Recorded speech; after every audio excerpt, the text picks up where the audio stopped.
ತುಂಬ ವಿಶೇಷ ಅನ್ನಿಸ್ತಿದೆ ಈ ಪ್ರೋಗ್ರಾಮ್ ನನಗೆ. ಯಾಕೆ ಹೇಳಿ, ಮೊದಲನೇದಾಗಿ ನಮ್ಮ ಪ್ರೊಡ್ಯೂಸರ್ ಬಾಬು, ಫಸ್ಟ್ ಟೈಮ್ ಇವನ್ನ ಡೈರೆಕ್ಟ್ ಮಾಡಿದಂಥ ಬಾಬು ನನ್ನ ಸಿನಿಮಾ ಇಂಡಸ್ಟ್ರಿಗೆ ಡೈರೆಕ್ಟ್ರಾಗಿ ಪರಿಚಯ ಮಾಡಿಕೊಟ್ಟಂಥ ಡೈಲಾಗ್ ರೈಟರ್ ಆಗಿದ್ದಾಗ ತರಲೆ ನನ್ನ ಮಗ ಜಗ್ಗೇಶ್ ಅವ್ರು ಮಾಡಿರೋಂಥ ಸಿನಿಮಾ, ಅದಕ್ಕೆ ಪ್ರೊಡ್ಯೂಸ್ ಮಾಡಿದ್ರು ಇವರು. ಆ ಪಿಕ್ಚರ್ ನನ್ನ ಫಸ್ಟ್ ಡೈರೆಕ್ಟ್ರಾಗಿ ಸ್ಟಾರ್ಟ್ ಮಾಡಿ, ಅದಾದಮೇಲೆ ನಿಮಗೆಲ್ಲ ಗೊತ್ತು ತುಂಬ ಸಿನಿಮಾ ಡೈರೆಕ್ಟ್ ಮಾಡಿದೆ. ಆಮೇಲೆ ಇನ್ನೊಂದು ಕೆಲವು ವಿಷಯಗಳು ಹೇಳ್ತೀನಿ ಅಷ್ಟೇ, ವಿಷ್ಣು ಸನ್ನಿಧಿದಾಗ ಒಂದು ಗ್ಲಿಮ್ಸ್ಗಳು ಬರುತ್ತೆ, ಅದನ್ನು ಹೇಳ್ತೀನಿ. ನನ್ನ ಲೈಫಲ್ಲೇ ನಾನು ಫಸ್ಟ್ ಟೈಮ್ ಸಿನಿಮಾ ನೋಡಿದ್ದು ವಿಷ್ಣು ಸರ್ ಸಿನಿಮಾ, ಅದು ನಾಗರ ಹಾವು. ನಾನಿನ್ನು ಚಿಕ್ಕ ಹುಡುಗ, ಅದು ಹೆಂಗೆ ಜ್ಞಾಪಕ ಐತೆ ಅಂದರೆ, ನಮ್ಮಮ್ಮ ಇನ್ನೊಂದು ಸಿನಿಮಾ ಕರ್ಕೊಂಡೋಗಿದ್ರು ವಿಷ್ಣು ಸರ್ ಸಿನಿಮಾಗೆ. ಅಲ್ಲಿ ನಾನು ಥಿಯೇಟ್ರಲ್ಲಿ ಅಮ್ಮ ಅಮ್ಮ ರಾಮಾಚಾರಿ ರಾಮಾಚಾರಿ ಅಂತ ಕೂಗ್ತಾ ಇದ್ನಂತೆ. ಅಂದರೆ ನಾನು ಅವಾಗ ಗೊತ್ತಾಯಿತು ನನ್ನ first cinema Ramachari Vishnu sir ನೋಡಿರೋದು ಅಂತ. ನೋಡಿ, ಅದೇನೋ ಗೊತ್ತಿಲ್ಲದೇನೋ ಅವರ ಬರ್ತ್ಡೇನೂ ಹಂಚ್ಕೊಂಡಿದ್ದೀನಿ. ನಾನು ಹುಟ್ಟಿದ್ದು ಸೆಪ್ಟೆಂಬರ್ 18.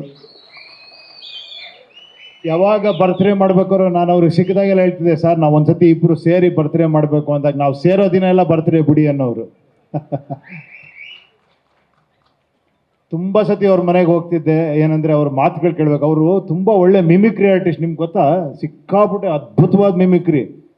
ಎಲ್ಲರನ್ನು ಹೆಂಗೆ ಮಿಮಿಕ್ರಿ ಇಮಿಟೇಟ್ ಮಾಡೋರು ಅಂದರೆ, ನಾನು 1 hour ನೋಡ್ತಾ ಅವ್ರನ್ನ ಕೂತ್ಕೊಂಡ್ಬಿಡ್ತಿದ್ದೆ, ಅಷ್ಟು ಚೆನ್ನಾಗಿ ಮಾಡೋರು ಅವರು. ಅದ್ರ ಮಧ್ಯದಲ್ಲಿ ಒಳ್ಳೆ ಡೈಲಾಗ್ ಹೇಳೋರು ನಿಜವಾಗ್ಲು. ಏನಂದರೆ ಎಷ್ಟು ಚೆನ್ನಾಗಿತ್ತಂದರೆ, ಅದೆಲ್ಲ ಗೊತ್ತಿರ್ಬೋದು ನಿಮಗೆ, ಭಾಳ ಫೇಮಸ್ ಡೈಲಾಗು. ಒಬ್ಬ ಮನುಷ್ಯನಿಗೆ ಯೋಗ ಬರುತ್ತೆ, ಅದನ್ನು ಉಳಿಸ್ಕೊಳ್ಳೋ ಯೋಗ್ಯತೆ ಇರಬೇಕು. ಯೋಗ ಯೋಗ್ಯತೆ ಎರಡೂ ಇದ್ರೇ ಈ ಸಿನಿಮಾ ರಂಗದಲ್ಲಿ ಜನ ಚಪ್ಪಾಳೆ ತಟ್ಟೋದು ಅಂತ. ಅದಾದ್ಮೇಲೆ ಇನ್ನೊಂದು ವಿಷಯ ಹೇಳೋರು, ಅವನ್ನ ಸಂಪೂರ್ಣ ಒಪ್ಕೊಳ್ಳಿ, ಅವನ್ನ ನಿಮ್ಮ ಸಂಪೂರ್ಣವಾಗಿ ಅಪ್ಕೊಂತಾನೆ ಅಂತ. ಅದೇ ವಿಷ್ಣು ಸರ್ ಅವರು. ಆಮೇಲೆ ಸರ್ ನೀವು ಯಾವಳು ಹೇಳ್ತಿದ್ರಲ್ಲ ಸರ್, ಅದೇನು ಜೋಶ್ ಮೇಲೆ ಮಾಡಿ ಕೆಲಸ.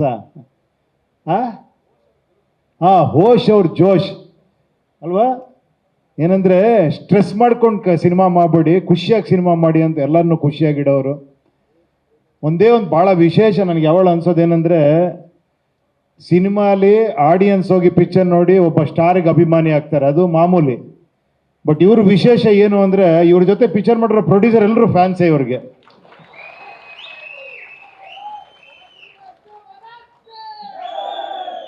ಆಮೇಲೆ ಇಲ್ಲಿ ನಿಮ್ಮ ಬಗ್ಗೆ ಒಂದು ವಿಶೇಷ ಹೇಳಬೇಕು ಅಂದರೆ, ನನ್ನ ಲೈಫಲ್ಲಿ ನೋಡಿಲ್ಲ ಒಬ್ಬ ಕಟೌಟ್ಗೆ ನೀವು ಹಾಕ್ತಿದ್ದಂಥ ಇದಿದೆಯಲ್ಲ ಹಾರಗಳು, ಯಾರಿಗೂ ಹಾಕಿಲ್ಲ.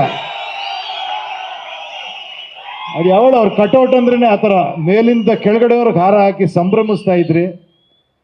ಅವ್ರ ಹಾಡು ಅವ್ರು ಅದೇ ಥರ ಬದುಕಿದ್ರು. ಈ ಅಂಜದ ಎದೆಯಲ್ಲಿ ನಂಜೇ ಇಲ್ಲ, ತಗ್ಗುವಾಳಲ್ಲ, ತಲೆ ತಗ್ಗಿಸಿ ಬಾಳಲ್ಲ, ಈ ರಾಮಾಚಾರಿ ಕೆಣಕೋ ಗಂಡು ಇನ್ನೂ ಹುಟ್ಟಿಲ್ಲ.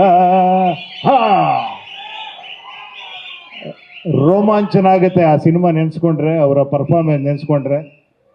ಭಾಳ ತುಂಬ ಖುಷಿ ಅನ್ನಿಸ್ತು ಈ ಪ್ರೋಗ್ರಾಮ್ ಬಂದು. ಎಲ್ಲದಕ್ಕಿನ್ನ ಕೋಟಿಗೊಬ್ಬ ಪಿಕ್ಚರಲ್ಲಿ ನಮ್ಮ ಶ್ರೀಮತಿಯವರು ಆ ಪಿಕ್ಚರಲ್ಲಿ ಮಾಡಿರೋದು ಇನ್ನೊಂದು ವಿಶೇಷ. ಮತ್ತೆ ಅದು ರಿಲೀಸ್ ಮಾಡ್ತಿರೋದು ಇನ್ನೊಂದು ವಿಶೇಷ. ಅವ್ರ ಸಿನಿಮಾಗಳೆಲ್ಲ ಅವಾಗ ರಿಲೀಸ್ ಆಗ್ತಾನೆ ಇರಬೇಕು. ನಾಗರಾವ್ ಮತ್ತೆ ಬರಬೇಕು ಅಲ್ವಾ? ಎಲ್ಲ ಬರ್ತಾನೆ ಇರಬೇಕು. ಇವತ್ತಿಗೂ ಹಂಗಂದ್ರೆ ಆ ಕ್ರೇಜೇ ಬೇರೆ. ಲಯನ್ನೇ ಥ್ಯಾಂಕ್ ಯು, ತುಂಬ ಸಂತೋಷ ಆಯಿತು ಈ ಒಂದು ಸಂದರ್ಭ ಸಿಕ್ಕಿ ಅವ್ರ ಬಗ್ಗೆ ನೆನೆಸ್ಕೊಳ್ಳೋ ಒಂದು ಅವಕಾಶ ಮಾಡಿಕೊಂಡಂಥ ಬಾಬು ಅವರಿಗೆ ತುಂಬ ಥ್ಯಾಂಕ್ಸು. ಈಗ ಅವ್ರು ಎಂಥ ಅಭಿಮಾನಿ ಅಂದರೆ ಅವ್ರ ಹೆಸರಲ್ಲೇ ಪಿಕ್ಚರ್ ಮಾಡ್ತೀರ. ಅವರಿಗೆ ಕೊಟ್ಟಿರೋ ಟೈಟ್ಲಲ್ಲೇ ಭಾರ್ಗವ ಅಂತ.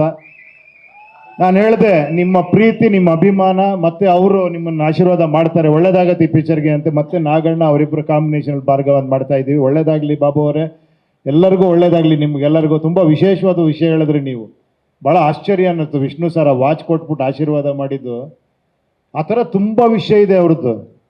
ಅದು ಹೇಳ್ತಾ ಕೂತ್ರೆ ಇನ್ನೊಬ್ರು ಒಂದಷ್ಟು ಜನ ಹೇಳಲಿ ಅಂತ ನಾನೇ ಹೇಳ್ತಾ ಇರ್ತೀನಿ ಅವ್ರ ಬಗ್ಗೆ ಮಾತಾಡ್ತಾ ಇದ್ರೆ. ಒಳ್ಳೇದಾಗಲಿ ಎಲ್ಲರಿಗೂ, ನಿಮಗೆಲ್ಲರಿಗೂ ಒಳ್ಳೇದಾಗಲಿ.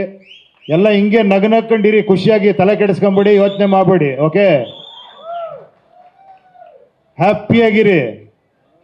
ಖುಷಿಯಾಗಿದ್ರೆ, ಲಕ್ಷ್ಮಿ ಇದ್ರೆ ಖುಷಿ ಬರ್ತಾಳೆ ಅಂದರೆ ಖುಷಿಯಾಗಿದ್ರೆ ಲಕ್ಷ್ಮಿ ತಾನಾಗ್ತಾನೆ ಬಂದೇ ಬರ್ತಾಳೆ. Okay, thank you, thank you, thank you. ನಿಮ್ಮೂರಿನಿಂದ ವಿಶ್ವ ಮಟ್ಟದವರೆಗೆ ರಾಜಕೀಯ, ಸಿನಿಮಾ, ಸ್ಪೋರ್ಟ್ಸ್ ಯಾವ ಸುದ್ದಿಯೂ ಮಿಸ್ ಆಗಲ್ಲ. ಬರೀ ಸುದ್ದಿಯಷ್ಟೇ ಅಲ್ಲ, ಜೊತೆಯಲ್ಲೇ ಇರುತ್ತೆ ವಿಶ್ಲೇಷಣೆ. ಗ್ಯಾರಂಟಿ ನ್ಯೂಸ್ ನ ಸಬ್ಸ್ಕ್ರೈಬ್ ಮಾಡಿ, ಫಾಲೋ ಮಾಡಿ, ಕ್ಷಣ ಕ್ಷಣದ ಅಪ್ಡೇಟ್ಸ್ ಪಡೆಯಿರಿ.